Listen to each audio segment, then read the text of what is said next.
ፍሬሽማን ቲያትር የመጨረሻው ኃጢአት የሚባለው ስክሪፕት ያ ቲያትር ከዛ FBI መጣ ከዛ በኋላ እኔ ታዋቂ ሆንኩ ለማንኛውም ዝና ዘነዘና ነው ዝና ዘነዘና ትለኛለች አዲ አንዴ ደውዬ በአራተኛው ጥሪ ካነሳው ዝና ዘነዘና ነው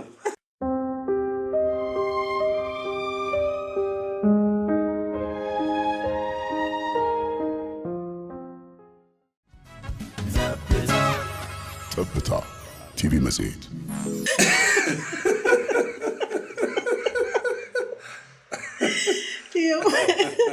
ከለመድንበት እኔና ነፂ እንግዲህ በሳቅ ነው የምንጀምረው ይቅርታ ነፂ ሳይሆን ነፃነት ወርቅነህ ተዋናይ ደራሲ አዘጋጅ ቲቪ ሾው አቅራቢ ስንቱን ልጥራው ከምን እንጀምር ነፂዬ ከየት እንጀምር አዲዬ በጣም ነው ማመሰግንሽ እኔ አንቺን አመስግዬ ልጀምር ብዙ ጊዜ እዚህ ለመድረሴ ምክንያት አንቺ ነሽ ለብዙ ሰዎች ምክንያት ነሽ ምክንያት ብቻ ሳይሆን ትጎተጉቻለሽ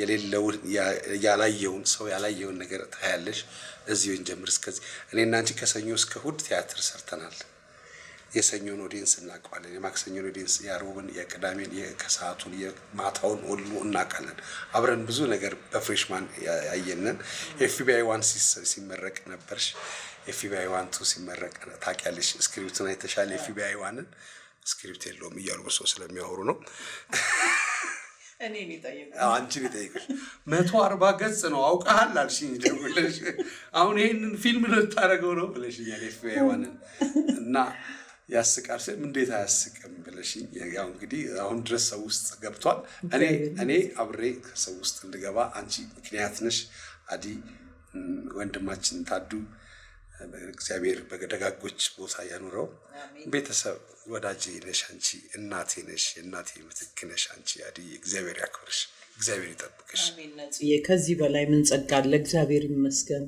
ይሄንን ምስጋና ካንተ አንደበት መስማት ለኔ ትልቅ ነገር ነው ዛሬ እድሜን ቀጥለህልኛል ጨምረሃል ቴንክ ዩ ነፂዬ እስኪ ስለኔና ስላንተ ግንኙነት ከቀበሌዋ ድራማ ጀምረ ፍሬሽማን ላይ አይደለም ከፍሬሽማን በፊትም ሌላ ቲያትር ነበረን ከሷ ጀምረን እስኪ እንጫወት መጀመሪያ እንግዲህ የመጨረሻው ኃጢአት የሚል ስክሪፕት እየሰራው ነበርና በ10 ቀበሌ አዳራሽ ፒያሳ ነበር የሚሰራው ቢኒያም አለባቸው ይባላል ደራሲው አሁን ፓስተር ሆኗል እና ከሰማ ብዬ ነው እና ብዙ ጊዜ ቲያትር ተጀምሮ ይቆማል አለ ሌላ 07 የሚባል ቀበሌ ደረጀ ፍቅሩ ነው ያገናኘን ከዛ ነፃነት ይሄን ቲያትር አዘጋጀው ብሎ በሙሉ ኃላፊነት ሰጠኝ እና 10 ቀበሌ እየተለማመድን ቢኒያም ይመጣ ነበር ብዙ ጊዜ ቲያትሮቼ ጀምሩና አያልቁም እንደው ለመድረክ እኔ መድረክ ላይ ቆሞ 5ም 6ም ሰው ቢያየው አለኝ እና በቃ ያንን ሐሳብ ያስኩት እኔ ዛን ጊዜ ፍሬሽማንን ኤዲቲንግ ዚራን ምናምን ቲያትር ሰርቻለሁ በኮሜዲ ነው የምታወቀው የሱ ይዞት የመጣው አይዲያ ደግሞ በጣም ደስ የሚል ነው ትርጉም ነው በየደጋግሜ ጠይቀዋለሁ ኧረ እኔ ምን እንግሊዘኛ በዚህ ግባ በተለኝ ማክስ አይደለም ማለት አሁን ተመሮ ሊሆን ይችላል ያስረገጠን እንሂድ ብዬ ነው ያኔ ነው ያልኩት ብዬ ነው አሁን ሊያንበለብለው ይችላል ከዛ አዲን አገኘዋት አዲ እንዲህ አይነት ቲያትር ከእኔ ወደቻሳ ነበር ያስተዋወቀን አዳነች ወልደ ገብርኤል አቋሉ ይስም እንዲህ አዲ በጣም ከነ ቴዲ አፍሮ ጀርባ ከነ ምናምን ያለች ነሽ ምናምን ያኔ ደግሞ የነዋይን ሙብሲዲ አሜን አልበመን አስመርቀሽ ነበረ انا اسمرቃቸው አልኩት የነዋይም ስላለበት ይሄ ነው እንጂ የኔ ካበበን ኮንሰርት ሁሉ ሰርተሻል ዲላ ምናምን አሲዳችሁ ሰርታችኋል እንግዲህ በጣም በጥቂቱ ነው እና አዲ ከነካችሁ ነገሮች ትልቅ ቦታ እንደሚደርሱ እርግጠኛ ነበርኩ ከዛ ተነገርኩሽ በጂአይዲ ፕሮሞሽን እንዲወጣ ነበር እኔ ምንም ገንዘብ አልፈልግም ብቻ አዳራሹን እንችልና ናምንስ እሺ አንተ ከኔ የምትፈልገው የኔን ገዛ የኔን ማህተብና እኔ አው በቃ አንቺ ከጎኔ እንድትሆኚ ነው አልኳት ወጣ ቲያትሩ ተመረቀ። ቲያትሩ በሙሉ አዳራሽ በጣም ደስ አለ። ቢኒያም መጣን ነፂ አመሰግናለሁ ከዚህ በኋላ ምንም ነገር አልፈልግም ማለት ከሰው ጋር አንደረሰ ደራሲ ቢኒያም አለባቸው የሚል ማለት ነው። ብዙ አልገፋንበት። የዛን ጊዜ ኮሜዲ ስራዎች በጣም እንትን ያሉበት ያበቡበት ስራ ነበረ። እኛ የዛን አሁን ሳስበው ጥፋታችን ምንድነው 800 እና 600 ሰው መጠበቃችን ነበረ። ለመቶና ለበትንሽ ሰው በቃ ለጥበቡን በጣም ለሚወድ ሰው ብናቀርበው ኖሮ በጣም ትልቅ ይሆን ነበረ ብዬ አስባለሁ። አሁን ድረስ አሁን ብዙ ትንሽ ሰው ሲኖረን እናቆመዋለን። ትንሽ ሰው በትንሽ ቦታ የአዳራሽ ኪራዩና የማስታወቂያው ወጪ ስለሆነ ቲያትር የሚጎዳው እንደዛ የዛን ጊዜ በቃ ነዚህ እየሞከርክ ነው። እኔ ከኪሴ የአዳራሽ ከፍል ነበረ ምናምን የዛን ጊዜ በቃ እንደዚህ አይነት ያክል መስዋዕትነት አይገባም፣ ሌላ ቲያትር እንሰራለን አልሽ። ከዛ ቲያትሩን አቆምንና ፍሬሽማንን መሰራን። ፍሬሽማንን ሰርተን ከዛ ፍሬሽማን ይሄን ቲያትር የዛን ጊዜ ደግሞ ጭራሽ የኮሜዲን ቲያትር ጠፋ። ኦዲየንስ በቃ 3-4 ቲያትር ነበር በሶስቱም ቲያትር ቤት የነበረው ማለት ነው። ቲያትር እንግዲህ ከሰኞ እስከ እሑድ ነው የሚታየው። ቅዳሜና እሑድ ደግሞ ሁለት ቲያትር ይታያል። እኛ ፍሬሽማንን ስንሰራ የቬኑስ ነጋዴ የሚባል የሼክስፒር ቲያትር እሑድ አገር ፍቅር ይታይ ነበር። የሼክስፒር ቲያትር 80 ተዋናይ ነው የነበረው ተቀናንሶ ማለት ነው። እና አስታውሳለሁ መጨረሻ ላይ 40 ሰው ነበር ሲያይ ነበረው። 80 ተዋናይ 40 ሰው ያይና ኪሳራ ነው። እሑድ ነበር። ከዛ እኛ ፍሬሽማንን ይዘን መጣን። ቀን ተመረጡ ተባልን። ከሰኞ እስከ ዓርብ ባዶ ነበር። ሐሙስን መረጥን። ከዛ ሰው መሙላት ጀመረ። ሞልቶ ይመለስ ነበር። በር ይሰበራል። ከዛ ሰዎች በቃ መስታወት እናሰራለን። መስታወትን በዝንጋታው መስታወትን እናሰራለን፣ በር እናስገጥማለን። ከዛ ሰዎች ደግሞ እኛ ሌላው እየደጋገመ እኛ ማናየው ይላሉ ሞልቷል ሲባሉ። አንዳንድ ሰው ደግሞ አሁን እዚህ ጋር ቀጥሎ እዛሽ ጋር በሆን እያለ ሰው 28 ጊዜ አይቼዋለሁ 30 ጊዜ አይቼዋለሁ ሲል 30 ጊዜ መጥቶ የተመለሰ ደግሞ አለ። እና ይሄ እንግዲህ በዚህ ነው የተዋወቅነው ካዲጋ በመልካም ነገር ነው የተዋወቅነው። ፍሬሽማን ቲያትር የመጨረሻው ኃጢአት የሚባለው ስክሪፕት ያ ቲያትር ከዛ ፍላይ መጣ። ከዛ በኋላ እኔ ታዋቂ ሆንኩ። ለማንኛውም ዝና ዘነዘና ነው። ዝና ዘነዘና ነው ትለኛለች አይደል? አንዴ ደውዬ በአራተኛው ጥሪ ካነሳው ዝና ዘነዘና ነው አንተ ሰውዬ ተጠንቀቅ የጠፋሉ ትለኛለች። አራዲ የቀረጻ ላይ ሆኜ ነው። ከመቼ ወዲህ የት ነህ? ምሳል ጋብዘህ ትለኛለች። እኔ እኮ በ10 ሺህ ብር ምናምን አገኛለሁ እኮ በሳምንት እና ምሳል ጋብዘህ እስቲ ትለኛለች። ከዛ አታስከፍለኝም በትኬቱ እንትን ከምታገኘው ሂሳብ ውጪ ፐርሰንት ለቲያትር ግብር ለመክፈል እሷ ግብር የምትከፍለው እሷ ስለሆነች በዛ ግብር ከዛ ውጪ አንድም ቀን አዲን ማኪያቶ ጋብዣት አላውቅም። አታስከፍልኝ። ዛሬ ትጋብዘኛለህ? ጋብዝሻለሁ። በእንስራ ነው ጋብዝሽ። እሺ ነጽዬ፣ ስለ ፍሬሽማን ካነሳን አንጨርሰው። በጣም ብዙ ትውስታዎች አሉን። በጎም መጥፎም ነገር አሳልፈናል በዚያ ውስጥ። በተለይ በጎ ነገር የምንለው ኢንካሙ ነው፣ ገንዘብ ስለሚገባ ነው። ከዚያ ውጭ ግን በቢሮ ደረጃ እንኳን ይደርስብን የነበረው እንግልት ቀላል አልነበረም። ምክንያቱም ፍሬሽማን ላይ ነፂ ዛን ጊዜ በኮንፊደንስ ይናገር የነበረውን የዕለት አስቤዛ ሳይቀር ገበያ ላይ ያለው እሷን እያነሳ ትናገር ስለነበረ ልክ አይደለም ይሄ እየተባልኩኝ በቢሮም ማስፈራሪያ እንደሚደርስብኝ ስነግርህ ትሰጠኝ የነበረው ምላሽ ምን ነበር? እስቲ አስታውሳት። ከጀርባቸው ማን አለ ከጀርባሽ ማን አለ ትባላለች አይደል? ኧረ ከጀርባዬ ማን ይኖራል? ኧረ ታውቁኛላችሁ። እኔ በዚህ በቲያትር ቤት ያደግኩ ሰው ነኝ። ከነፃነት ጀርባ እሱ ወጣት ነው፣ መጠቀሚያ ሊሆን ይችላል። አዲ ይሄ በጣም ቀላል አይደለም። ቲያትሩ ከዛሬ በኋላ ባይታይ ጥሩ ነው እየተባለ ነው፣ ልናወርደው ነው ይላል። አዲ ምንድን ነበር የምልሽ? አዲ አይደለ? ይቅር እንዝለላታ ይቅር። ከዛ በኋላ የሚገባውን ነገር እንሰጥና እስቲ ለማላሳለስ ሞክሩ ይባላል። ያው ብዙ ዲያሎጎች ነበሩ። ዲያሎጎቹ የኑሮ አሁን ኑሮ ውድ ነው። አሁን ከሽንኩርት ከዘይት ጀምረ እዚያ መድረክ ኑሮ ውድ ነው። ወደፊት ጤፍን እኛ የምንጠቀመው ጤፍ በአፍንጫችን ዱቄት እያልን ነው የምንወስደው ብለን ነበረ። አሁን የዘይት ለማለትም ከባድ ነው። ዘይት በአፋችን ይለሰፈርናል ያለ ለዚህ ከሊኮ ዘጋይ ሲባል ወይ ዘይት ይዞ ይሆናል ይባላል እየተባለ አሁን በቀረው እንጀምረዋለን። ፍሬሽማን ነው። በጣም ነው ደስ የሚለኝ ነጽዬ። ፍሬሽማን የሚለው ራሱ ታይትሉን በምን ምክንያት ነው የሰጠው? እስቲ ዛሬ ላይ ለተመልካች ንገርልኝ። ፍሬሽማን እንግዲህ እኔ አባቴ ዩኒቨርሲቲ ፖሊስ ከመውጣቱ በፊት የግቢ 4 ኪሎ 5 ኪሎ 6 ኪሎ ሰርቷል በፖሊስ ኃላፊነት ቦታ ላይ እና እዛ እሱ ጋር ሄድ ነበር። እሱ ጋር ሲሄድ እሱ ያስተዋውቀኛል ተማሪዎቹ እስቲ ያሳዩት በቃ የዩኒቨርሲቲ ወደፊት ልንድገባ ማለት ነው እንድገባ ይወስዱኛል። ዶርማቸው 4ኛ ዓመት 3ኛ ዓመቶች ጋር 2ኛ ዓመቶች ጋር ሄዳለው። 1ኛ ዓመቶቹ ላይ በ4ኛ እና 2ኛ ዓመቶቹ በእነሱ የሚይዙት ነገር አለ። ሙድ መያዝ ወይም ደግሞ የሆነ ነገር የሚሉት ነገር አለ እና በየክፍላቸው ላይ የሚጽፏት ነገር ምናምን እና እነሱ በየግድግዳቸው ላይ ሽንት ቤት ወንዶች ሽንት ቤት ግድግዳ ላይ የሚጻጻፉት መልስ አለ የሚመላለሱት።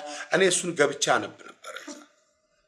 እዛ ገብቼ ሳነብ በቃ በጣም ብዙ ነገር እንትን ይለኝ ነበረ። እንዴት አይነት ፍጥረት ነው የሚመላለስ? ምን ነበር የምትለው ጽሁፎ? ምን የሆነ የእንትን አሁን ለምሳሌ እነሱ ከውጭ ዴንቨር ይሉታል። አሁን የሆነ ዴንቨር ይሉታል። የመጡበት አካባቢ እኮ አማራ ክልል ወይ ደግሞ ደቡብ ክልል ይሆናል ወይ ደግሞ ኦሮሚያ ክልል ይሆናል። እነሱ በዛ አጠጋግተው የሆነች ፊደል እየጨመሩ የእንትን ልጅ እንደዚህ ምና ይላል። ከዚያ ያኛው ደግሞ የእንትን እንደዚህ ምናምን ብሎ ይጻጻፋሉ እና እሱን ፎቶ ምና ስልክ የለኝ ምን የለኝ። የዛን ጊዜ ግን አንስቼ ባስቀምጠው ደስ ይለኝ ነበረ። ከዛ በኋላ ያንን ፍጥነት ስለማቅ እንደዚህ የዩኒቨርሲቲ ተማሪዎች እንደዚህ ያወራሉ። ትልልቅ 4ኛ ዓመቶቹን ሳያቸው 3ኛ ዓመቶቹን ሳያቸው ትልልቅም ከሆኑ በኋላ ቀልዳቸው በጣም ፈን እያደረገ እንትን የሚል ነው እና ዳቦ እየሰጡ ጫማ ሲያስጠርጉ አይ ነበር እዛ እና እዛ የ06 የሚባል 06 የሚባል እዛ ወደ እንትን የዛ ሰፈር ልጆች ጓደኞች ነበሩ። ብዙ ነገር አሳልፌያለሁ ከነሱ ጋር በጣም ደስ የሚል ጊዜ አሳልፌያለሁ። እኔ ኡራኤል ነው የተወለድኩት ግን 4 ኪሎ ፒያሳ ነው ያደግኩት። ፒያሳ በጣም ብዙ ያለው ፒያሳ ነው እና ከዛ ጀምሮ መጣልኝ ፍሬሽማን የምትለው ነገር መጣችልኝ። ስጽፈው ፍሬሽማን ነው የሚለው ርዕሱ ዝም ብሎ ባዶ ሉክ ላይ መጀመሪያ ፍሬሽማን ብዬ ከዛ በኋላ ዲያሎግ ጀመርኩኝ። ከዛ በኋላ አነብላቸው ነበር። ማነብላቸው ደግሞ ሳስ የሚል ኮምፒውተር ቤት የነበራቸው እነ ፍሩቲ መላክና ነስሬ የሚባሉ ነበሩ። እያንዳንዱን የጻፍኩትን አነብላቸው ነበረ እና ፍሩቲ በጣም ነው የምትስቀው። በጣም ትስቅ ነበረ እና እሷ በዩኒቨርሲቲ ውስጥ በኮሌጅ ውስጥ ምናምን ስላለፈች እንዴት ነው የምትጽፈው እንደዚህ ምናምን ትለኝ ነበረ እና ያ ነገር ነው ፍሬሽማን እንዲፈጠር ያደረገው። ፍሬሽማን ከጻፍካቸው ከስክሪፕቱም ውጪ ለእኔ በጣም ይገርመኝ የነበረው ወቅታዊ የሆኑ ነገሮችን በየሳምንቱ ቲያትሩን ፐርፎርም ስታረግ ታቀርበው ነበር። አብረው የሚተውኑ ተዋናዮች መስራት እስከሚያቅታቸው ይስቁ ነበር እና እኔ መዝናናት ስለምፈልግ ነው። እኔ ራሴ በጣም መዝናናት ፈልጋለሁ። ያለኝ ነገር እሱ ብቻ ነው። እኔ አሁን ሙያዬን በጣም ነው የምወደው፣ በጣም ነው የማከብረው እና አብሮ አደጌ ነው። ከ16 ዓመቴ ጀምሮ የምሰራው ስራ ነው ይሄ ስራ እና ከእናቴ ጋር ተጣልቼበታለሁ። አባቴ ራሱ ተስፋ ቆርጦብኝ ነበረ። በቃ ዩኒቨርሲቲ ካልገባሽ ወይ ደግሞ የሆነ የቀለም ነገር እንትን ካላልሽ እንትን አይባልም ነበር እና እናቴ በጣም ደስ አይላትም ቲያትር ስሰራ። በቃ እስቲ እኔ በድሬ ልቅበርህ ትለኝ ነበረ። በድሬ ልቅበርህ ለማኝ አትሁን ለምኜ እንደው አስማ ቤተሰብ አታሰድብብኝ ትለኛለች። ገና ለገና አርቲስት በስልክ የድሬ ሆኖ ምናምን ሲባል የዛን ጊዜ እኔ በምጀምርበት ሰዓት በሬዲዮ አጠገቧ እኔ ከስሩ አልጠፋም። ጸጋዬ ገብረመድህን ሎሬት ጸጋዬ ገብረመድህን የኩላሊት ምናምን ደርሶበት እሱን ለማሳከም የሚል ሰማች። አየኸው ይሄ የምድር ጉምቱ ሰውዬ የምድር ትልቅ ሰውዬ እየተለመነለት ነው። ተው ኧረ ተው ነፃነቴ ተው በድሬ ልቅበር ተው የሰው አፍ ውስጥ አትክተተኝ። እዛ የቀበሌ ባዶ አዳራሽ እየሄድክ አትጩ ትለኛለች እና እዛ በእሷ ከእሷ ጋር እንዲህ ስጨቃጨቅ ከዛ ለፋዘር ነገረችው። ደግሞ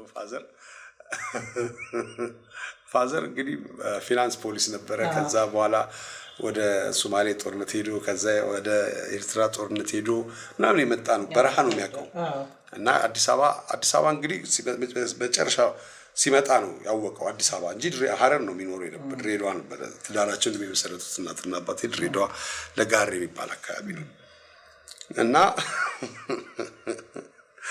ለፋዘር ነገረችው። ልጁ ትምህርት ቤት 9ኛ ክፍል ሆኜ ልጁ ትምህርቱን ትቶ ድራማ እያለ ደፍተሩን በጀርባው ሸጉጦ እንደ ዱርዬ ወደ ፒያሳ የሚባል አካባቢ ሊለማመድ እያለ እየሄደ ማታ ነው የሚመጣው። በሌሊት ትላለች። ሌሊት ነው የሚገባው ትላለች። 1 ሰዓት እኮ ነው የሚገባው። ሌሊት 1 ሰዓት ነው የሚመጣው ትላለች። ከዛ እኔ በአዲስ በዚህ በእግሬ ነው የምሄደው ከምስራቅ አጠቃላይ በውስጥ በአስፋልት መጥቼ ምናምን ልክ በጎርጊስ በዚህ በእሳት አደጋ በአገር ፍቅር እንደዚህ ሳልፍ ፋዘር ከ3ኛ ፖሊስ ጣቢያ ነው መሰለኝ ሲወርድ ተገናኘ። እኔ እዛን ጊዜ ሰደርዬን የዩኒፎርሙን ሰደርያ ከውስጥ አደረግና ከላይ ሸሚዟን አረጋታለሁ እንደዚህ ማንም አያውቅም። እና በቃ ዩኒፎርሜን ንጹህ ኒት ነው የምመስለው። ሸሚዝ ምለብስ ነጭ ለብሶ ሰማያዊም ትሆናለች 2-3 አይደለ ሸሚዝ የሚደረገው እሷን ገጭ አድርጌ ላጠላጥላለሁ። ደፍተሬን እዚህ ውስጥ ይዣለሁ። ላስቲክ ስለሚለው ደግሞ ያልባል ላስቲክ ስለሚለበድበት ማለት ነው። ደረጃውን ዳገቱን እየወጣሁ አገኘሁት። አንተ የት ነው የምትሄደው? እኔ ፖሊስ ነኝ። በየቦታው ሰው አለኝ አለ። በየቦታው ሰው አለኝ ማላቅ እንዳይመስል የት እንደምትውል የት እንደምትጮህ የት አዳራሽ ውስጥ እንደ ይሄ ድራማ እያልክ እንደምትሰራ አውቃለሁ። ምንድነው ይሄ ድራማ የሚባል ነገር ንገረኝ አለ። እኔ ደግሞ ሞቅ አድርጎ ለማዘር በቃ አይ ችግር የለውም ይስራ እንዲላት ቲያትር ማለት አልኩት ኢንጂነር መስለህ ትሰራለህ፣ ፓይለት መስለህ ትሰራለህ፣ ዶክተር መስለህ ትሰራለህ፣ በቃ ሳይንቲስት መስለህ ትሰራለህ ምናምን ስለው ያልሆንኩትን ነኝ ማለት ወንጀል መሆኑን አታውቅም ማለት ነው።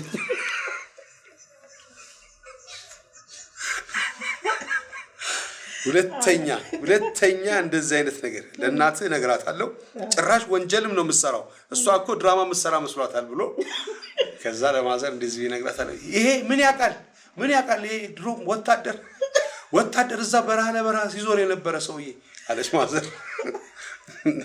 ከዛ አንተ ምክንያት ሁለቱን ተቃራኒ መስመር ውስጥ ከተካቸው እሱ እኮ ምን ያውቃል እሱ እዛ በረሃ ነው እኔ ልጆችን ያሳደኩት ምን ያውቃል። ከዛ መጣ ማዘር ምንድነው ያልከው ስትለው ማላቅ መስሎት ነው ሲል እሷ ደግሞ ወደቀች። ጨራሽ በቃ በሱ ንግግር እንደዚህ ብሎ አለ እንደዚህ እኮ ነው ምናምን መምሰል ማለት ብላ አስረዳችሁ። እሷ ደግሞ ስለ ቲያትር ስለ ድራማ እንደዛ ነው ሲል